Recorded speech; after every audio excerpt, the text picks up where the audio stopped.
ശബരിമല സ്വർണ്ണക്കവർച്ചയ്ക്ക് പിന്നിൽ CPM Congress Kuruva സംഘമെന്ന BJP സംസ്ഥാന അധ്യക്ഷൻ രാജീവ് ചന്ദ്രശേഖർ SITക്ക് തെരഞ്ഞെടുപ്പിന് മുമ്പും ശേഷവും വ്യത്യസ്ത നിലപാടുകളാണ്. തന്ത്രിയുടെ അറസ്റ്റ് കേസിൽ നിന്ന് ശ്രദ്ധ തിരിക്കാൻ വേണ്ടിയെന്നും രാജീവ് ചന്ദ്രശേഖർ കൂട്ടിച്ചേർത്തു. അന്വേഷണ സംഘം CPM കേഡറുകളെന്നും നീക്കങ്ങൾ ദുരൂഹമെന്നും K. സുരേന്ദ്രൻ പ്രതികരിച്ചു. മകരവിളക്ക് ദിവസം മുതൽ വീട്ടിലും നാട്ടിലും അയ്യപ്പ ജ്യോതി തെളിയിച്ച് പ്രതിഷേധം ശക്തമാക്കാനാണ് NDA തീരുമാനം.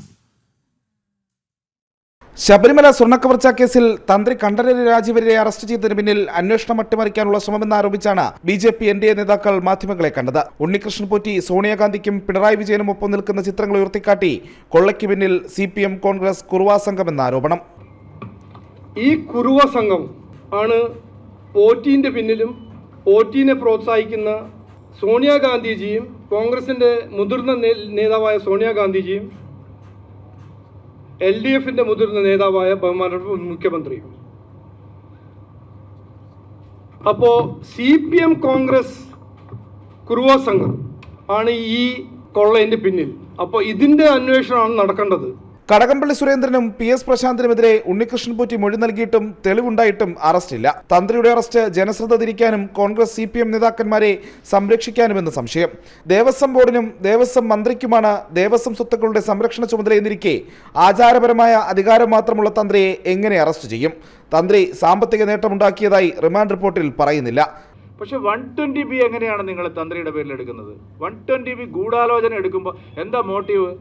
തന്ത്രിക്ക് ഇതിന് ഒരു സാമ്പത്തിക സഹായവും ലഭിച്ചോ എന്ന് റിമാൻഡ് റിപ്പോർട്ടിലില്ല. ഈ സ്വർണ്ണക്കൊള്ളയിൽ ലഭിച്ച പണത്തിൽ നിന്നോ അല്ലെങ്കിൽ മറ്റ് ആനുകൂല്യങ്ങളിൽ നിന്നോ ഒരു സാമ്പത്തിക നേട്ടവും ഉണ്ടാക്കിയെന്ന് റിമാൻഡ് റിപ്പോർട്ടിലില്ല.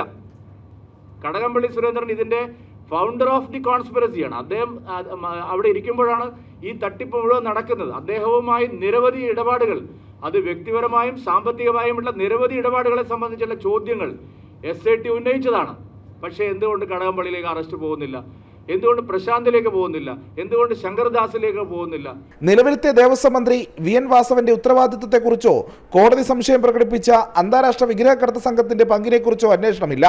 ഉണ്ണികൃഷ്ണൻ പോറ്റിയുമായുള്ള കൂടിക്കാഴ്ചയിൽ കോൺഗ്രസ് നേതാക്കളായ സോണിയാഗാന്ധിയെയും ആന്റോ ആന്റണിയെയും അടൂർ പ്രകാശിനെയും അന്വേഷണ സംഘം ചോദ്യം ചെയ്യുന്നുമില്ല. എന്തുകൊണ്ട് അടൂർ പ്രകാശിനെയോ ആന്റോ ആന്റണി ചോദ്യം ചെയ്യുന്നില്ല? എന്തുകൊണ്ട് സോണിയാഗാന്ധിയിൽ നിന്നൊരു മൊഴി എടുക്കണമെന്ന് SITക്ക് തോന്നുന്നില്ല? എന്തുകൊണ്ട് തന്ത്രിയെ മാത്രം ഇപ്പോൾ ധൃതി പിടിച്ച് അറസ്റ്റ് ചെയ്തിരിക്കുന്നു? ഈ ചോദ്യങ്ങൾ ഈ കേരളത്തിൽ എല്ലാവർക്കും ഉണ്ട്. ഞങ്ങളത് ആവർത്തിക്കാം. അന്വേഷണ സംഘത്തിന്റെ നീക്കങ്ങൾ ദുരൂഹമായതിനാൽ CBI അന്വേഷണം എന്ന ആവശ്യത്തിൽ ഉറച്ചു നിൽക്കുകയാണ് BJP. കേസ് അന്വേഷണം അട്ടിമറിക്കുന്നതിനെതിരെ മകരവിളക്ക് ദിവസം മുതൽ പ്രതിഷേധം ശക്തമാക്കും.